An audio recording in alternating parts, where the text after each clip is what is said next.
అందరికీ నమస్కారాలు. రాష్ట్రంలో ఉండే ప్రజలకి, దేశంలో ఉండే ప్రజానీకానికి నమస్కారాలు.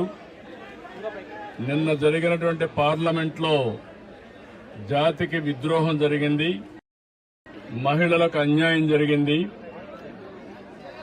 నిన్న భారతదేశ చరిత్రలో ఒక బ్లాక్ డే. ఎందుకంటే అందరూ అనుకున్నాం మహిళలకు 33% రిజర్వేషన్లు వస్తాయి.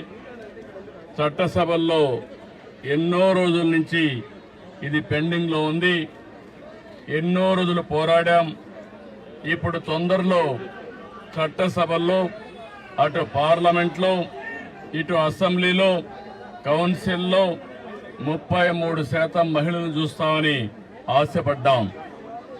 ఇన్ని పోరాటాల తర్వాత అందరూ కూడా ముందుకొచ్చే సమయంలో నిన్న కాంగ్రెస్ పార్టీ, దాని మిత్రపక్షాలు ఒక విధంగా చెప్పాలంటే మహిళలకు ద్రోహం చేశారు. ఇది జాతి విద్రోహం. భారతదేశ సంస్కృతి మహిళల్ని గౌరవించడం, అన్ని రంగాలలో వాళ్ళని ఆదరించడం.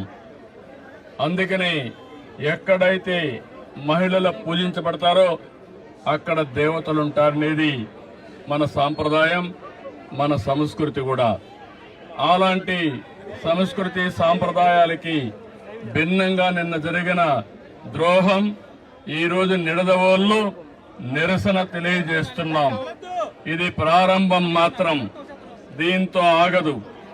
మొత్తం మహిళా లోకం ఒకటి కావడం ప్రతి ఒక్కరు కూడా గుర్తుపెట్టుకోవాలి. మన ఇంట్లో ఉండే ఆడబిడ్డలను గుర్తుపెట్టుకుని దేశంలో ఉండే ఆడబిడ్డలందరూ పైకి రావాలి, వాళ్ళ ఆత్మగౌరవంతో బ్రతకాలని నినాదంతో మనందరం ముందుకు పోవాల్సిన అవసరం ఉంది. దీనికి కుంటు సాకులు చెప్పారు. నిన్న చాలా స్పష్టంగా చిన్న రాష్ట్రాలకు నష్టం జరుగుతుందని మాట్లాడారు.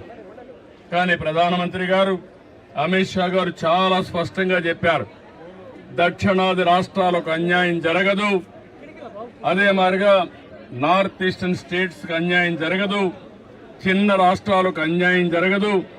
ఇప్పుండే సీట్లతోనే 50% యూనిఫామ్ గా అన్ని రాష్ట్రాల్లో పెంచుతామన్నారు.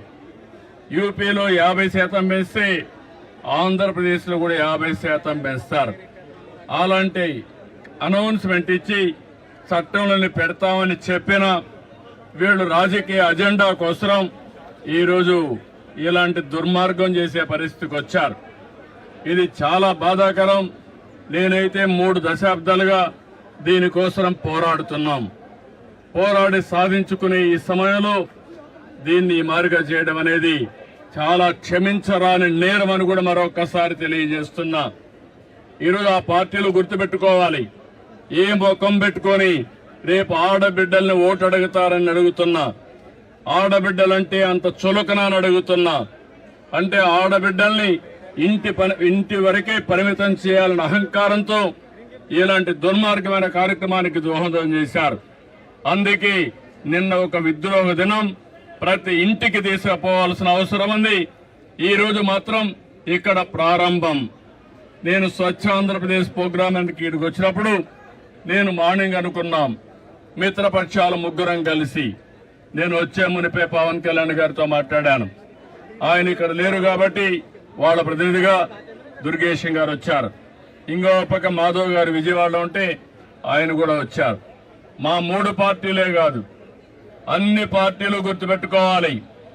మహిళల్ని మీరు ఓటు అడగాలంటే మహిళా సాధికారత కోసం మీరు కూడా అడ్డంకులు సృష్టించకుండా ఉండవలసిన బాధ్యత, కర్తవ్యం మీ పైన హెచ్చరిస్తున్నా. ఇది చాలా బాధేస్తుంది.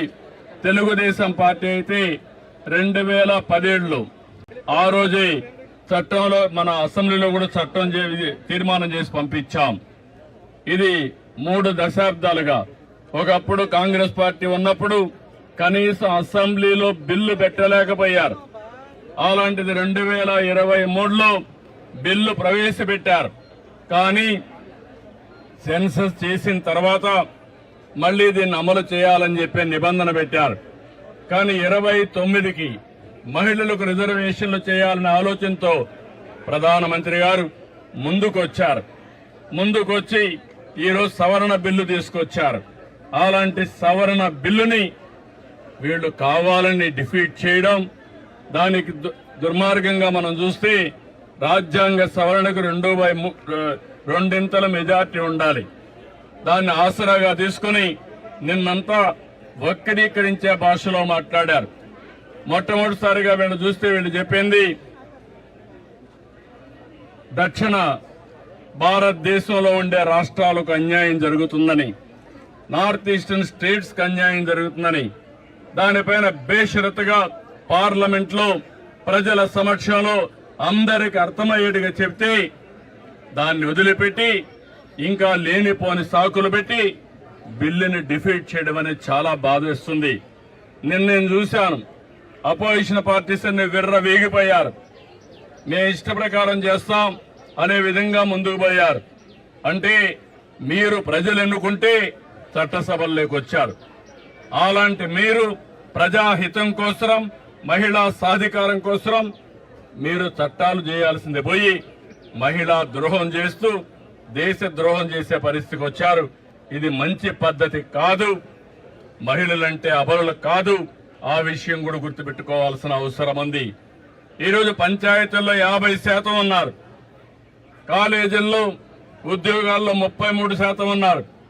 ఎక్కడ మహిళలున్నా సమర్థవంతంగా పనిచేస్తున్నారు. అలాంటి మహిళలు చట్టసభల్లో కూడా వస్తే సముచిత గౌరవం జరుగుతుంది, అభివృద్ధి జరుగుతుంది, అందరికీ న్యాయం జరుగుతుందనే ఉద్దేశంతో ఈ బిల్లు తీసుకొస్తే ఎన్నో ఆశలు పెట్టుకున్నారు మహిళలందరూ. మళ్లీ కించపరిచే విధంగా, మహిళల యొక్క ఆత్మాభిమానాన్ని దెబ్బతీసే విధంగా ఈరోజు ఆ బిల్లును డిఫీట్ చేశారు. ఇది క్షమించరాని నేరం. దీనికి నిరసనగా ఈరోజు నిడదవోలులో ప్రారంభం.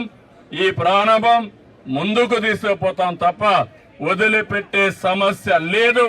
వీళ్లకు చేసిన ద్రోహానికి ఆ పార్టీలకి రాబోయే రోజుల్లో డిపాజిట్స్ రాకుండా చేయాల్సిన బాధ్యత మనందరిపైన ఉందని చెప్పి తెలియజేసుకుంటూ, అప్పుడే ఈ మహిళలకి న్యాయం జరుగుతుంది. వీళ్ళు ఒక విధంగా చెప్పాలంటే వీళ్ళ ఇంట్లో ఉండే ఆడబిడ్డలు కూడా పైకొస్తే చూడలేనటువంటి ద్వేషం వీళ్ళకుంది. అంటే వీళ్ళ ఆధిపత్యం అది పోవాలి. అందరూ సమానం. మన ఆడబిడ్డలను మనం గౌరవించకపోతే ఎవరిని గౌరవిస్తామని అడుగుతున్నా. కాబట్టి దీన్ని నేను చాలా తీవ్రంగా ఖండిస్తున్నా, గర్హిస్తున్నా. ఈ విషయం గుర్తుపెట్టుకోమని వాళ్ళు హెచ్చరిస్తూ, రేపటి నుంచి దేశం మొత్తం తీసుకెళ్తాం, ప్రతి ఇంటికి తీసుకెళ్తాం, ప్రతి ఒక్కరిని చైతన్యం చేస్తామని మరొక్కసారి విజ్ఞప్తి చేస్తూ అందరికీ నమస్కారాలు. అందరూ సహకరించమని మనస్ఫూర్తిగా కోరుకుంటున్నా.